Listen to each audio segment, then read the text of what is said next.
You're listening to the Governors Podcast, which is hosted by school governors, for school governors, and for all involved in or impacted by education governance. On the Governors Podcast, we have open, honest, and transparent discussions about governance in the UK education sector, sharing and providing insights into the realities of entering the boardroom, sitting around the governing board table, and leaning in.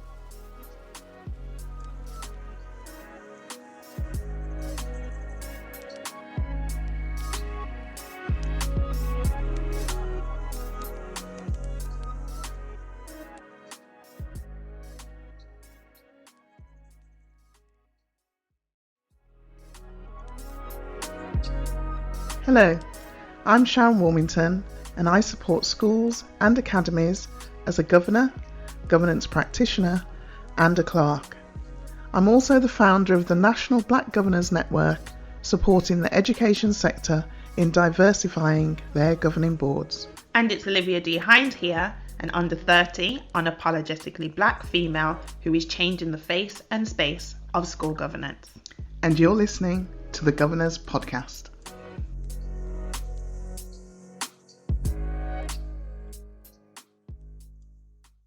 Okay, let's get into today's topic. For this episode's agenda item, we have invited a special guest, Nick Hudson, outgoing CEO of Ormiston Academies Trust, or OAT for short, to the Governors Podcast and its virtual boardroom to discuss juggling, operational and strategic leadership from their perspective. Nick first joined Ormiston Academies Trust to lead the work of the OAT School Improvement Team and was appointed as Chief Executive Officer in October 2017. He is responsible for leading the organisation, working closely with the Board of Trustees and National Directors to deliver OAT's mission and strategy. Nick was formerly Ofsted's Regional Director for the North East, Yorkshire and Humber region, and for a period of time also assumed responsibility as Ofsted's National Director for Early Education. At Ofsted, Nick was responsible for all inspection work across his region and was a member of the Ofsted Executive Board. Having started his career as a secondary school teacher, Nick is an outstanding educational leader, having built his career working in senior roles within local authorities, including his time as Director of Children's Services in Wigan.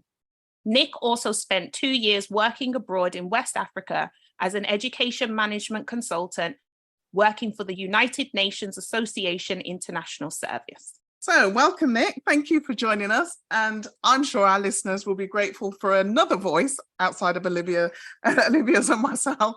So welcome to the Governors Podcast.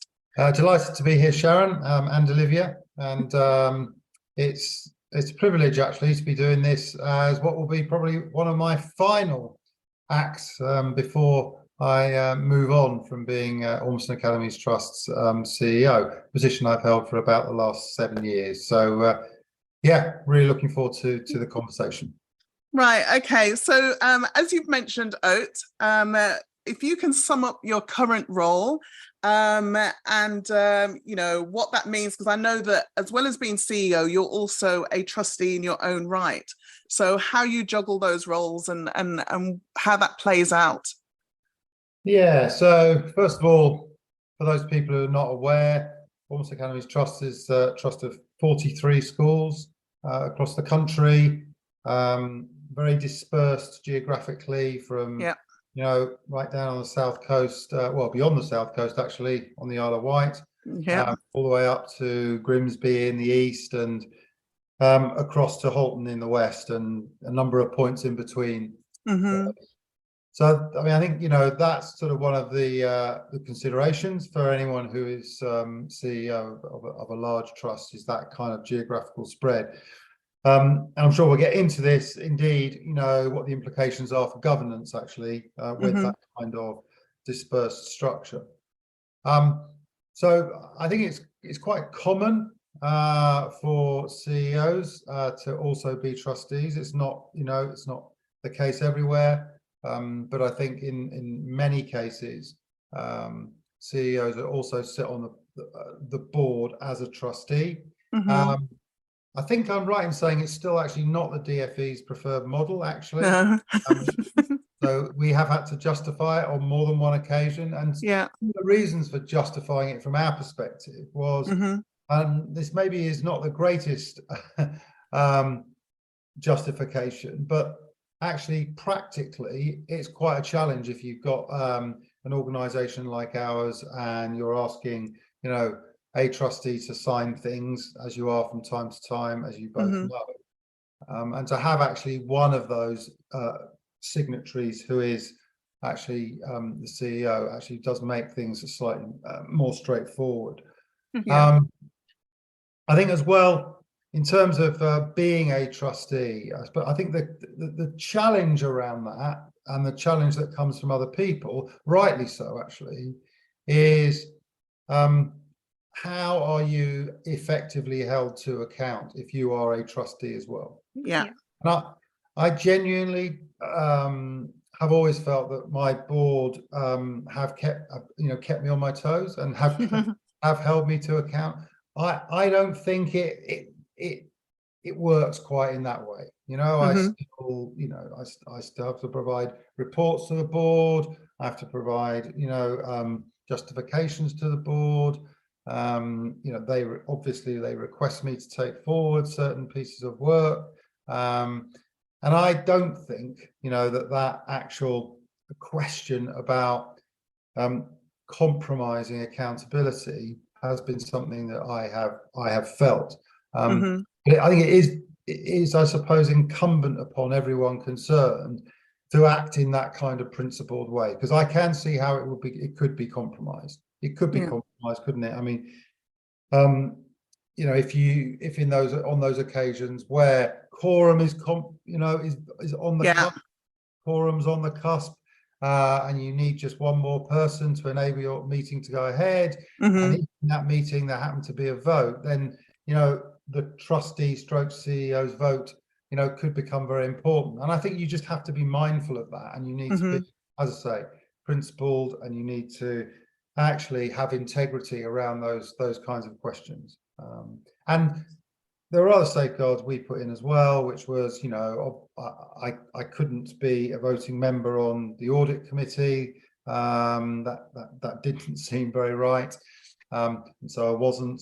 And so I think, in answer directly to your question, Sharon, about juggling it, I think possibly there's less juggling than people might anticipate, because actually I didn't see my role on the board as being very, very much different from if I hadn't been a trustee. I was attending as CEO, and I was contributing as CEO, rather than, say, when I actually take part in a board, I am actually a trustee of another MAT.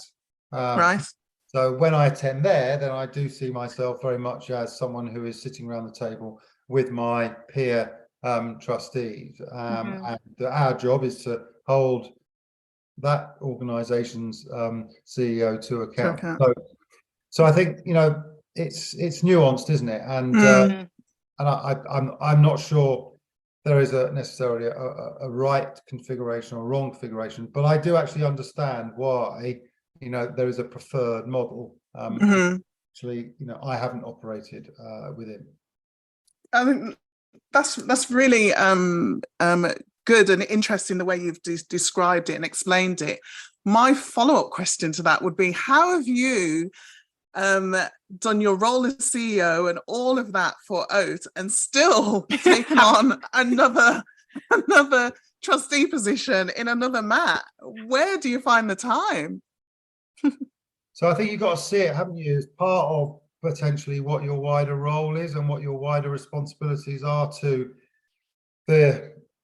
you know, it sounds grandiose, but to the system. I think actually, you know, it's very good for us as CEOs, indeed for senior people across any trust, to consider whether they can find the time to be a trustee, or indeed a school governor, to be honest with you.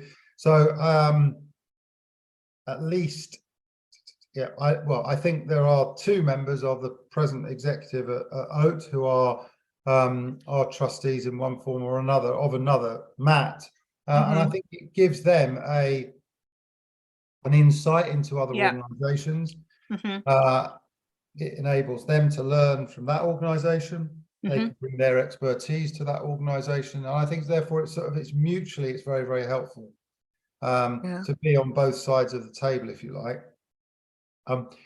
And I think, if you see it as central to your role and central to your responsibilities, then you will find time for it, won't you?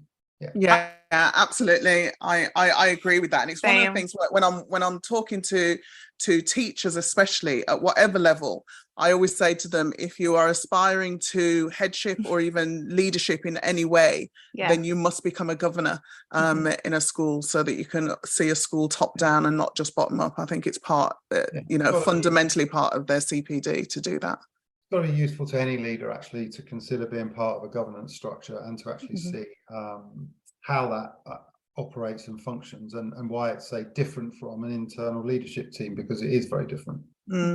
Yep.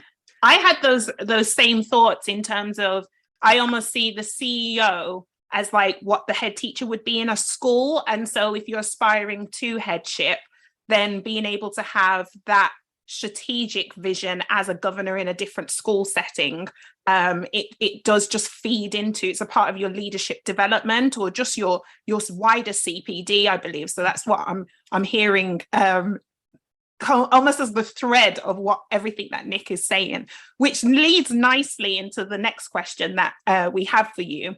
So for those who govern at a local level or outside a MAT structure, can you please explain the recruitment process for a MAT chief executive, just to give some people a bit more context and understanding? And what do you think are the key skills they need to do the job? So I suppose the recruitment process for a CEO is the responsibility, isn't it, of the board of trustees? It's possibly the most important task that they undertake, because it is solely their responsibility. They might engage a recruitment agency to help them find a CEO, but they can't abdicate the decision making as part of that process. And they could engage other professionals to advise them as well, education professionals or governance professionals, whoever they might be. But they will make the decision in the final analysis. So the process, I think, it's like any other recruitment process, isn't it? It needs to be open, it needs to be transparent, it needs to be inclusive, it needs to, cast its net as wide as it possibly can to try and engage and ultimately attract, the best possible candidates. And I think from that point onwards, the organisation, through the trustees, have got to decide what kind of process they want to put in place, because there's no set process. You'd think that an organisation would try to engage as wide a number of people as possible in that process up to a point, whilst ensuring that everyone who is asked to engage understands where the ultimate decision making lies. Because I think that's the tension there, isn't it? You bring people into the process, they express a view, and then they mustn't be surprised if the decisions that are made are not necessarily consistent with the views that they took. That's the deal, isn't it? That's the contract you enter into if you get involved in those processes. But I think generally speaking, there would be a range of people who would be involved somehow or other, I think, in that process. And then I think, what actually, the mechanics of it can vary, can't they? But you'd expect there might be assessments, there might be panels, there will, certainly be a formal final interview at which the trustees will, or indeed a subset of the trustees will make a decision, and if that's the case, they'll make a recommendation to the full board, and the full board will ratify that or not. recommendation. One would hope that would be, in very, very rare cases. So I think, that, I suppose, does that the kind of what we were exploring? One of the reasons we wanted to ask that question to you directly is because both Olivia and I have been on interview panels for heads. I mean, mine was for the head of Olivia's school when she was at school, so it's well over 20 years ago, something like that. Not that yet. That yet. Yeah, you are that old, Liv. And let's not get into age. That's not a good place to go. And Olivia's more recently, in the last few months, haven't you, Liv? You've been involved in a head's recruitment, and I think it's important that as governors, you get involved in that, because I know some shy away from it because they think, oh, I may not be qualified for that. I don't really understand, the role to that degree where I could make a decision. But I think it's important that governors understand, as you said at the beginning, that is one of the most important things that they can do as part of their role. And it's important that there are people who are not necessarily from an education background who can ask those questions. And I like panels, and I like processes that involve the students themselves as well. When I've been involved in leadership recruitment, they've had student involvement as well. So I don't know if they were involved in your recruitment, Nick, for the role that you're in, or whether your successor, whether that was part of the process, I don't know. But I like when students themselves are involved. So, across out for principals, head teachers, which is what you were sort of alluding to, pupils are involved, very much so. That's good to hear.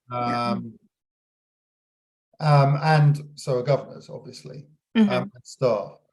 For the recent appointment of CEO at Oat, I think I'm correct in saying that for whatever reason, I don't think young people were engaged in that process. Now that I can see why one would wish to engage young people, and for whatever reason the trustees, maybe logistically it's not always possible. They decided that, or they concluded that they weren't going to involve young people. But I think at a school level, it's really important that the governors are involved. And I think, if I'm being, really candid with you, go ahead. The involvement of, the involvement of local governors is something that we've regarded as important. But we've also, I think, altered and to a certain extent wrestled with, what that involvement should be and at what level, and in what form. Because, and I think this is somewhere I'm sure we'll want to go in this conversation. The role of a local governing body is slightly different within a school in a multi-academy trust than it is in a standalone school, or either a standalone academy or a standalone maintained school. So there is a difference there. And I think that that's something that we have wrestled with, and I'm not sure, in my view, it's necessarily in the final place it will land. Because local governors are very, very, very important to all schools. Yes. That's my view. It always has been. And making that work in a way which respects local governors, gives them a feeling of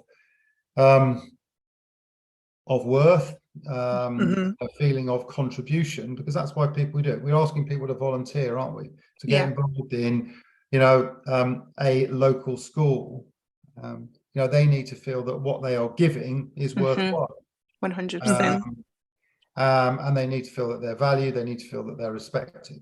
And that, I think, is a process in a multi-academy trust, which is something which I don't think anywhere really, but what I see and I observe across the system, I don't think anywhere has sort of got to perhaps a final point.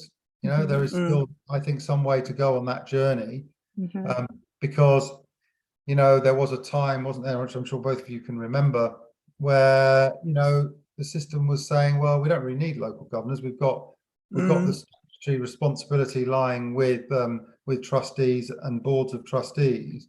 Actually, at the very, very, very most, we just need sort of quite low level advisory boards, and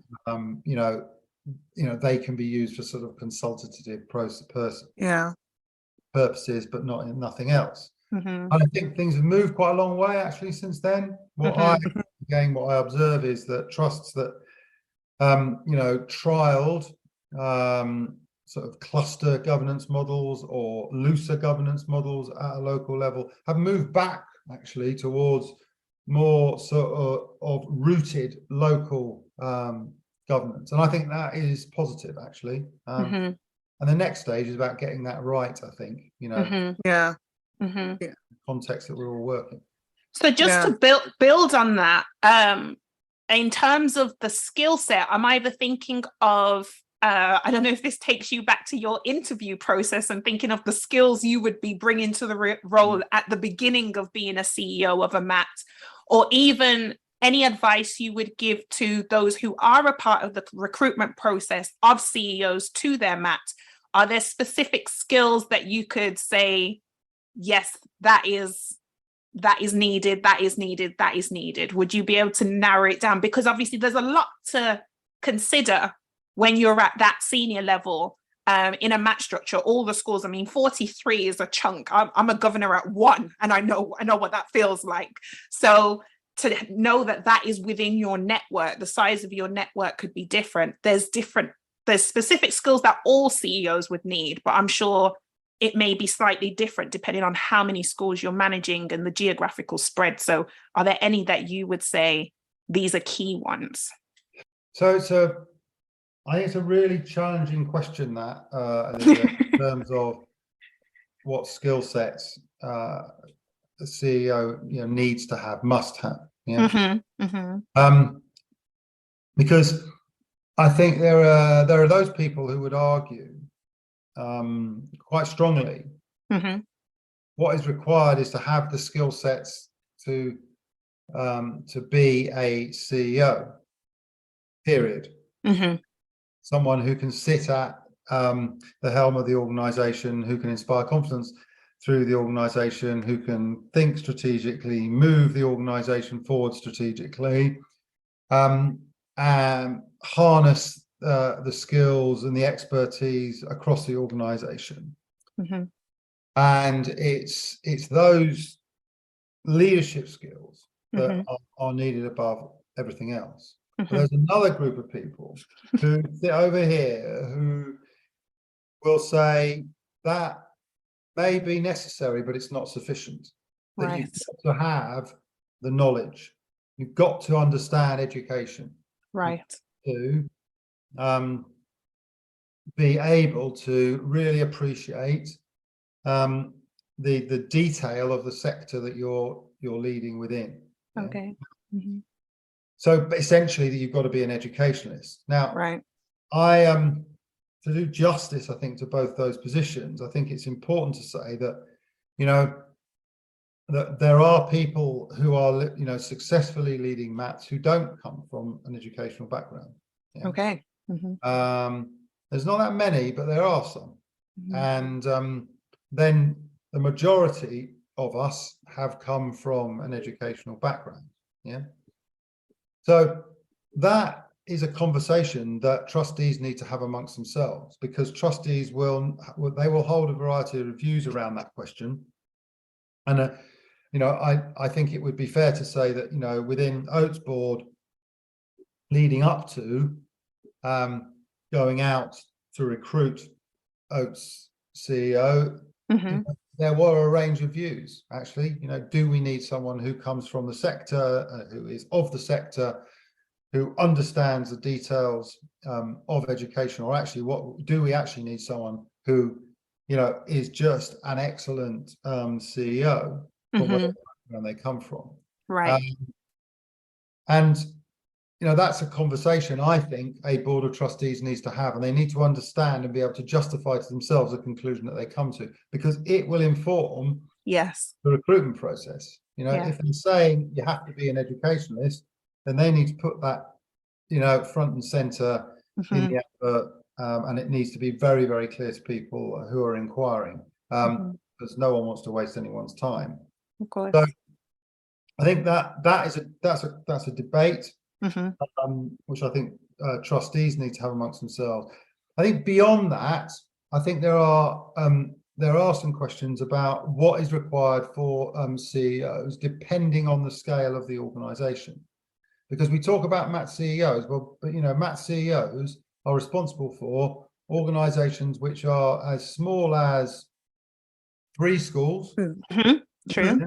They may, in that context, they may be called, you know, CEO stroke executive leader or some such, you know, variant of that. Right the way through, you know, MATs which are 9 or 10 schools, and then, you know, up to the scale of the big national MATs, of which OAT is one, where, you know, 43. I think I'm right in saying that United Learning, if they haven't just hit 100, are about to hit 100. So there isn't that much in common between being the CEO of someone who's running 40 or 50 or 100 schools and someone who's running 3 or 4 or 5. That seems to me they're not the same job. That's so true. That is so true. And I really appreciate how you separated the viewpoints in terms of because I think we always have this conversation in terms of, to be a governor, do you need to come from an educational background, or the value of having it at least on the board, but not everyone on the board needs to have that background, if that makes sense.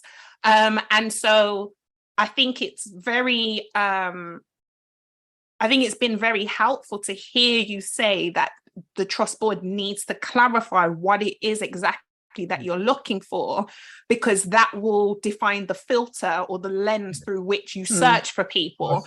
And exactly, and it's managing the expectations on both sides, because if you genuinely are looking for a particular characteristic and all your applicants don't have it, then, as you say, it's then wasting people's time, or probably setting false hope for those who are applying, thinking they can come in because they have the qualities, the skill set of a leader, but that one element which is actually fundamental for the trust board in that school, or in that trust, it's not there, and so it hasn't met that criterion. So I think it kind of makes me think of when you're applying to any job, you have your I was going to say that your essential kind of qualities or bullet points, the things that you definitely need to make sure that any candidate has.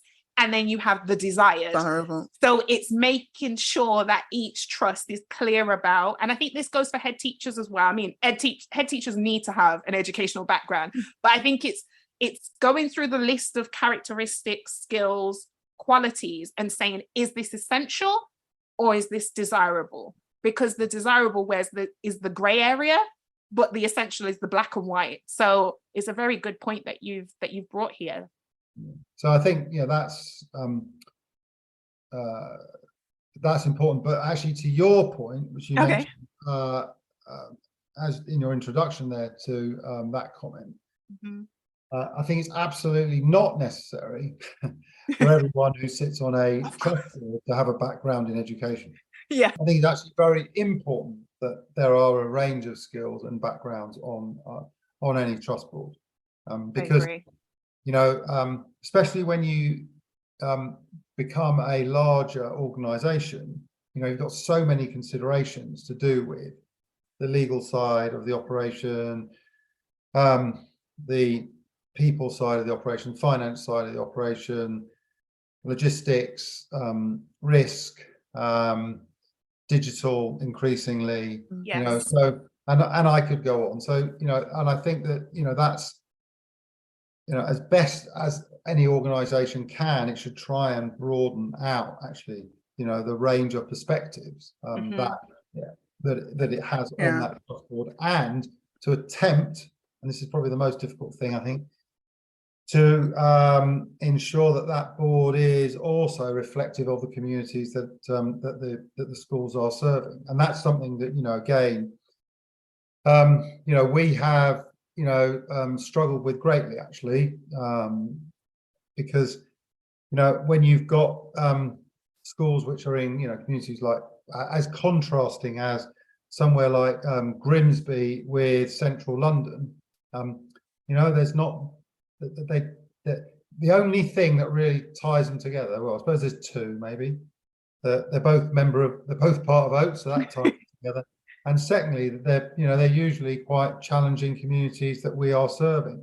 But beyond that, there's not that much that ties them together. And so, having that reflection or having an ability to have a conversation with the local governors, because this is I suppose this is the other way that a trust board can do it, is to ensure that there is a dialogue that can take place between the trust board and local governors, so that the trustees can understand what the issues are on the ground, what the issues are locally, especially when it's a large organisation like Oates. Brilliant. There's a lot of discussion around context and knowing that even in the broad spectrum, there's some things that are similar, but it's still tailored to individual cultures and individual spaces. So thank you, Nick, for really getting this conversation going. I'm hungry for more, but I think before we move forward with the discussion, let's take a short break to hear from our sponsors, Governor Hub.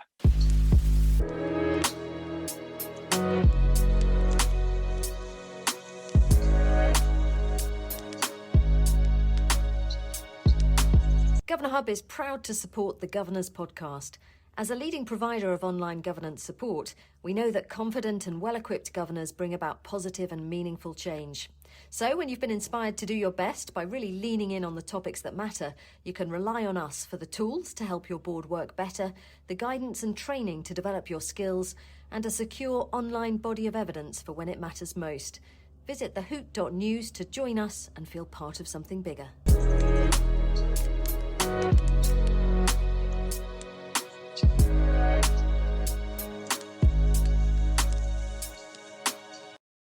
Okay, we're back. Let's continue.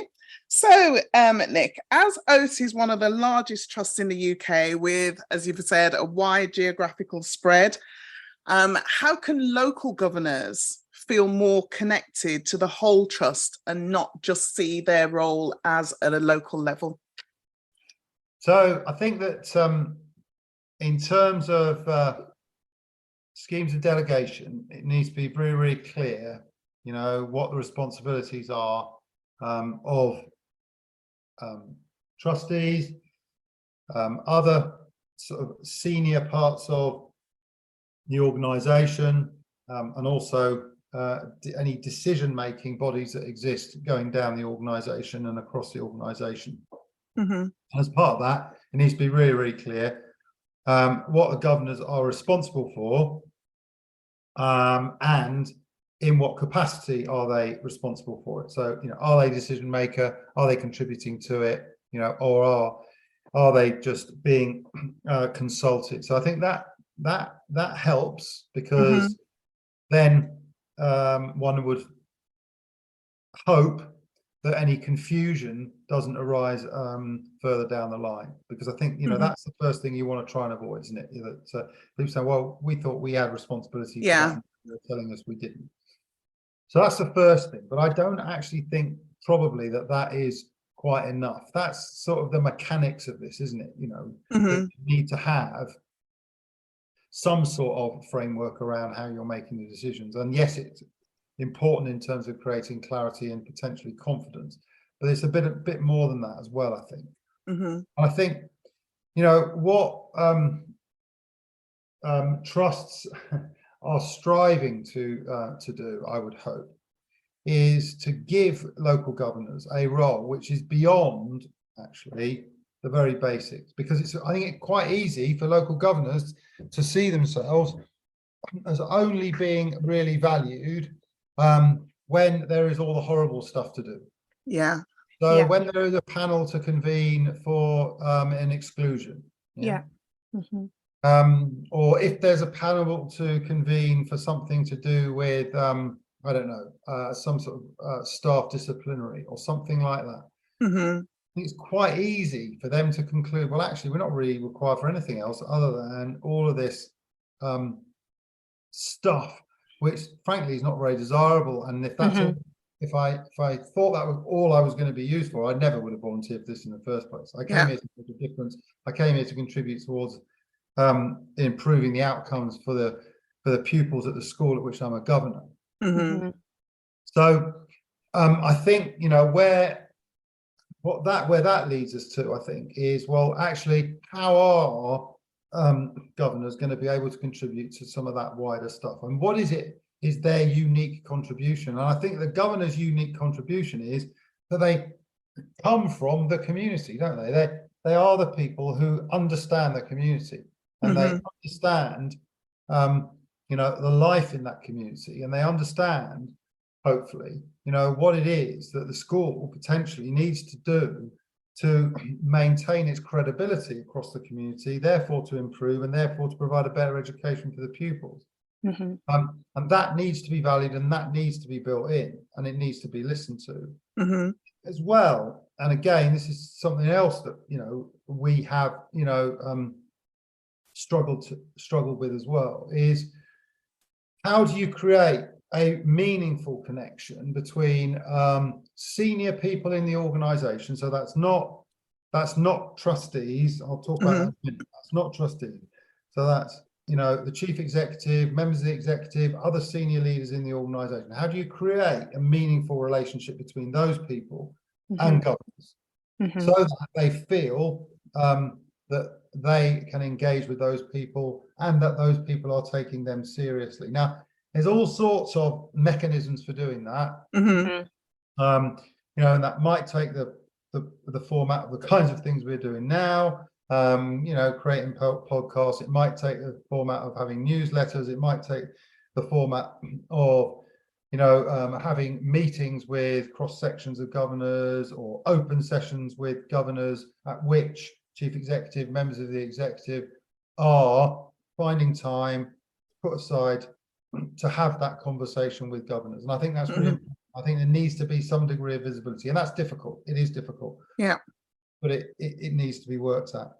There is then the question about engagement with trustees, because I think governors rightly, their challenge is to people like me. It's great to be able to speak to you and to speak to members of your senior team, but if, you know, the the ultimate decision-making body is the board of trustees, then, you know, is it not right and proper that we have some sort of engagement with them? We know we're not going to be on a weekly basis, a monthly basis, but there should be some engagement. And I think, you know, what we attempted to do at OAT, or what we have been trying to do at OAT, is to explore actually extending that engagement. So you know, there are meetings that occur between trustees and governors, but they're quite occasional, really. So you know, can we explore putting more into the calendar than we've presently got? Because I think it does require that. And can you put in place, I don't know, some sort of representative structure which enables governors to accept that it can't be all of them or all of the chairs of governors all the time, but perhaps, you know, a number of them could meet with the chair, and potentially the chair and the CEO. I think that's quite helpful, actually. And for that somehow to be linked to potentially the cycle of board meetings. So we've very recently we've started to experiment with that, and I think that is potentially provides the ability for governors to feel that they're being taken seriously, for the chair of the trust board to hear on a regular basis what a representative group of chairs of governors are picking up from their peer chairs. That can then be fed back into the trust board. And then at a later date, there can be the closing of that loop. So that you are having more of a continual or ongoing dialogue rather than just one which is, you know, is occasional. So I think that, you know, that development of putting in place something that is more embedded within the Yes. organisation, where governors feel that they are part of the wider trust. Yeah, Mhm. it's something which we all have to continue to work at. I as I've said already, I don't see anywhere that has cracked this. I'm sure there are. There'll be trustees at trusts that are doing it better than we are. I know that. But I think that, most people say to me it's something that they are trying, that they used to have one iteration, they're experimenting with a new iteration. And it's something that we need to sort of, continually work at, I think. Absolutely. I totally agree that sometimes people can think, well, we tried it and it didn't work. And so that's their reason for not trying it another way. But it is finding what works for you. And I'm a great believer in exposing myself to different ways of working and taking elements of it and maybe reformatting it over here to fit this particular situation, and having either governed or been a clerk or a governance professional in, most school settings imaginable. I've taken something from each of those settings. So if I'm clerking in an LGB, I may have learned something in a maintained sector that I can utilize there. All the stuff that I learned at OAT, I can utilize that in other places. And I think that's what we can bring to the space, and understand governing boards understanding that you act as one, but you are bringing who you individually are and your ideas, your thoughts, your suggestions, and not just sitting back and expecting the chair or the CEO to lead or suggest these things. But everybody can contribute to that space and create a model that suits whether it's your SAT or your maintained school or your math holistically, or at a local level. What works for you is really important, I think.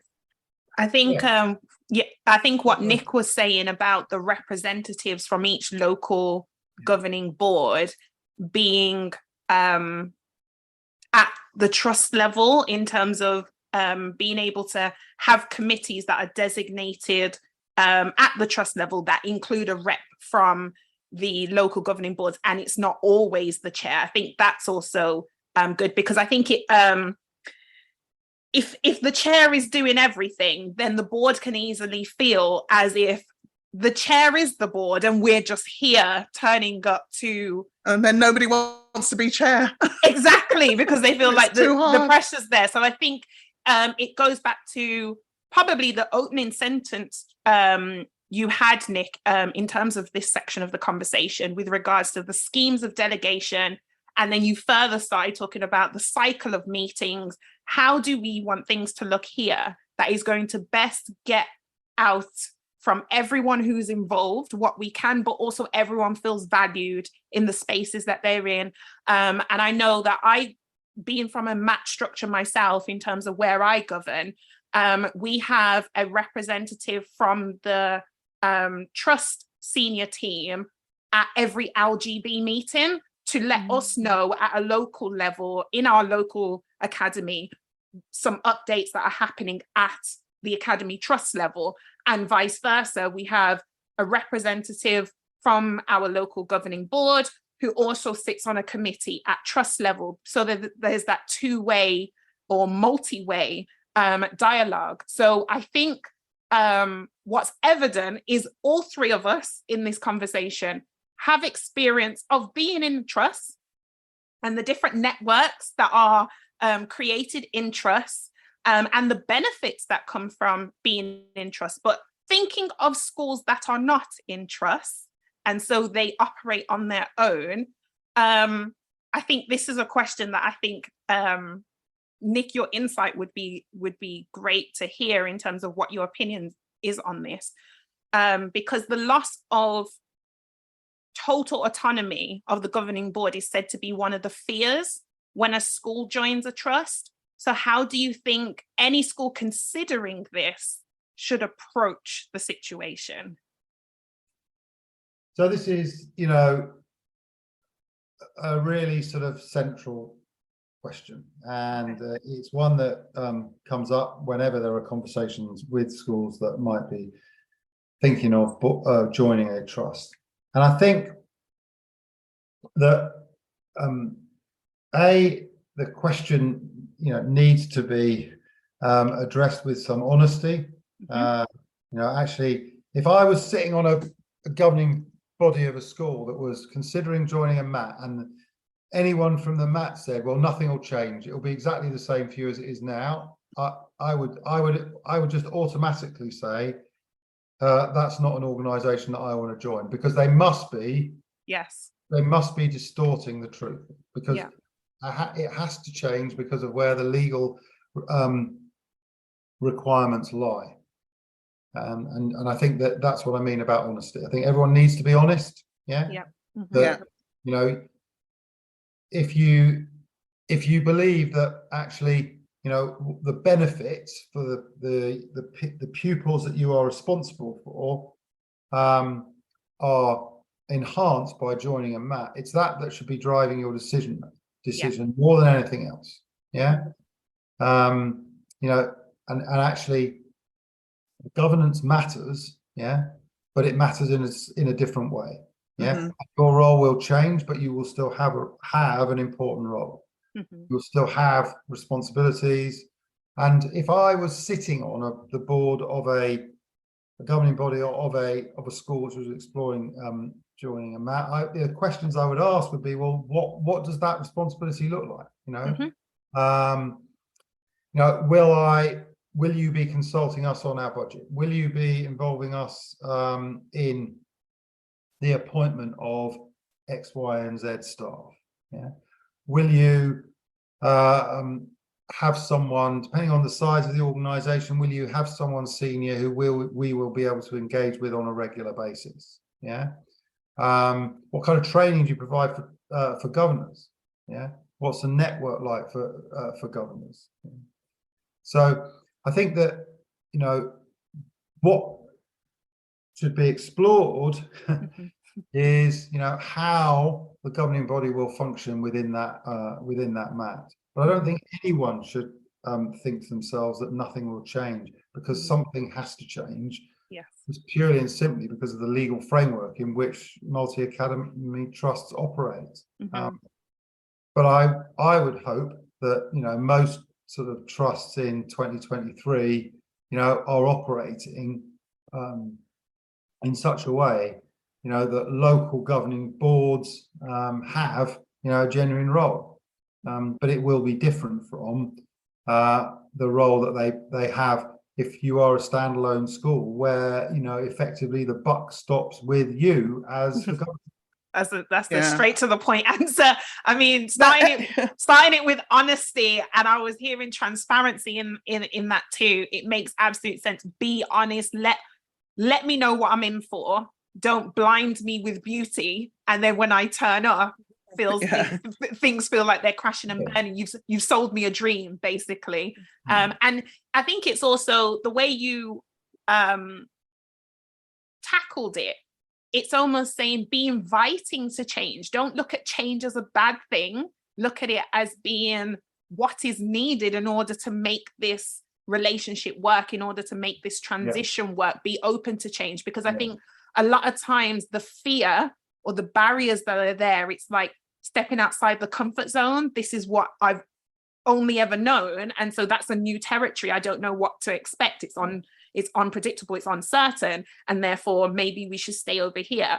But it's really having that open, honest dialogue across the two sides, being the trust and being the school that's not in the trust yet. And it's important that that schools themselves feel that they have choice, and I think for many they do, some don't, but for many they do, and it's making sure that relationship works both ways. Otherwise a win-lose is a lose-lose, really, in my opinion. So okay, so I think I'm on to our last question, and this is about you, Nick. So you're retiring gracefully. I'd like to know what you're looking forward to most about retiring and what you will miss most, not including that you can't say staff or students, because that's easy. So what are you looking forward to most, and what will you miss the most about your new chapter? Well, it's a great question at this juncture, I suppose. So I think,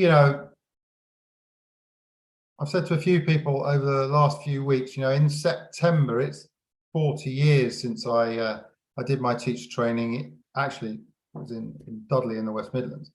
Wow. So, it's a long time to have been involved in education in one way or another.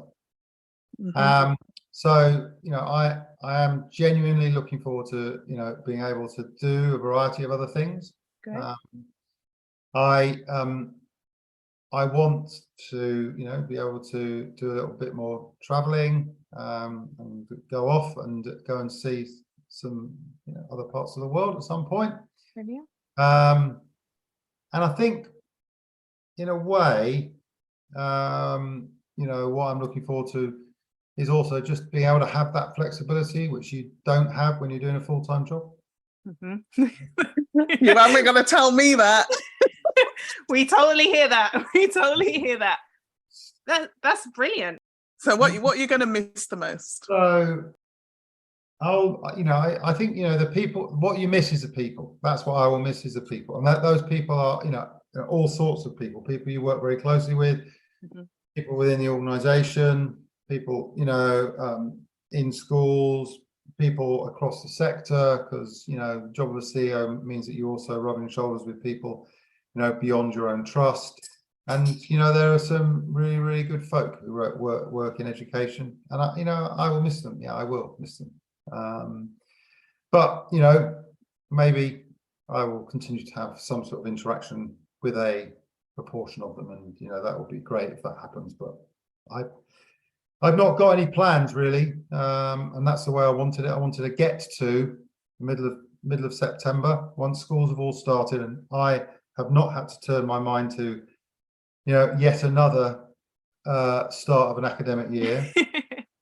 And then I can step back and I can think what I'm going to do. So yeah, so I think that would be my answer, Sharon.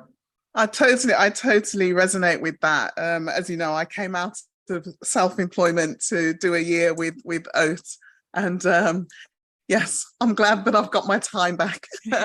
As much as I loved and enjoyed the time, I did miss that freedom. So you will love it. You will absolutely love it. Right. Traveling during off-peak time is just the best thing ever. It really is. So what we're going to do is we're going to go straight into our takeaways. So we'll do takeaways each. They could be 1 point, or it could be 2 or 3 snappy ones. I think Sharon can start, and then Nick, you can do yours, and then I will close. My takeaway, I've got the main one is relationships. It's always been my thing about building, maintaining relationships with different people. And so going back to the beginning of the podcast, when I think we saw one of the questions was around recruitment. I've always said it's about people. So you could have the most qualified person in a job, but if their interpersonal skills are just shockingly poor, shall I say, there's another word I wanted to use, but let's say shockingly poor, then it's never going to work in that organization. I think the higher up you go, the less people skills you have, then it will have a massive detrimental impact on the organization, and whether that's at a strategic level or at an operational level. So I think relationships are really important, and that's going to be my takeaway. Making sure if I'm involved in a head recruitment or a trustee recruitment, whether it's even just governors, finding governors, it is about gelling all those people around the table. So, it doesn't even have to be, I say to people all the time, the only qualification you need to be a governor is to be over the age of 18. because it's the person, and everybody is bringing something to that space. So traditionally we may say, lawyers and accountants and this, that and the other. Yes, they are needed, but you need somebody who, that entrepreneurship mindset that they've got, or somebody who has, raised children as a single parent and understand, all the roller coaster that takes, or somebody who may have started in teaching but moved out and explored other options, or vice versa, somebody who's come from a different background and gone into teaching and then entering the space. So I think, just having a mixed bag of people and creating that relationship amongst that core group, I think is important. And that's my takeaway. Brilliant. Thank you. So Nick, do you have yours ready? Yeah, so mine are really sort of straightforward. I think first of all, my takeaway would be that, school governors matter. And governance matters, and that none of us should lose sight of that. And secondly, that MATs in particular need to continue to focus on refining how they work with local governing boards. It's a process. It's a journey. It's not a destination that people have reached, I don't believe. So yes, they would be my two takeaways. Brilliant. Thank you. Yeah. Brilliant. Thank you, Nick. I think my takeaway is something that came to me probably in the earlier part of the episode when maybe when Nick was answering the first or second question, talking about the value of a CEO being a trustee somewhere else. And it made me think of the word Kaizen. I think that's the word, Kaizen, which basically means continuous improvement. So even when you're at the top of an organization, there's still areas to develop, there's still things to learn, there's still skill sets to improve upon.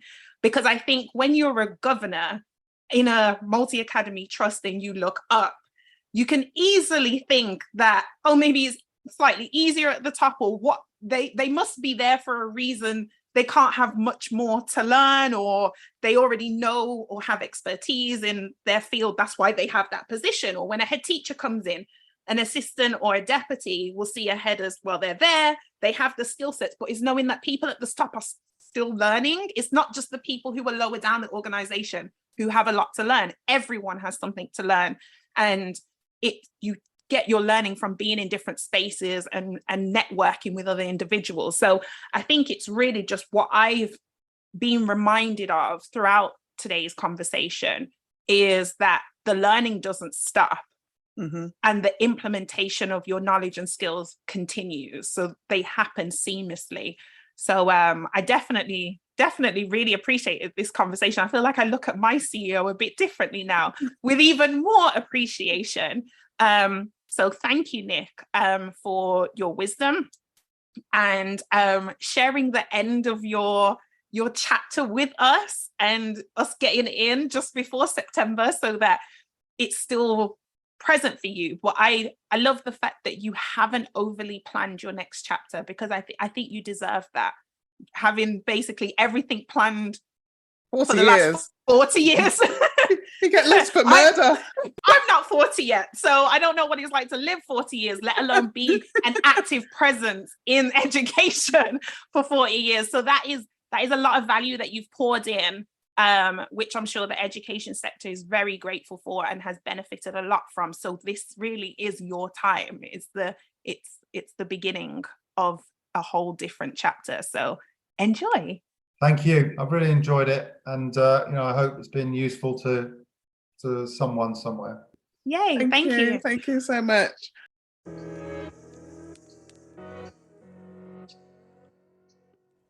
Thanks for listening to today's episode. Please rate, review, and subscribe via your preferred streaming platform. The Governors Podcast is a brand of the legal entity Education Governance Solutions Limited, and a free training resource for anyone. So if you know someone who is interested in becoming a governor or a trustee, please share this podcast with them. And if you'd like to get in touch with us directly with questions or comments, then drop us an email at thegovernorspodcast@gmail.com. You can also follow us on social media platforms at The Governors Podcast. Let's connect.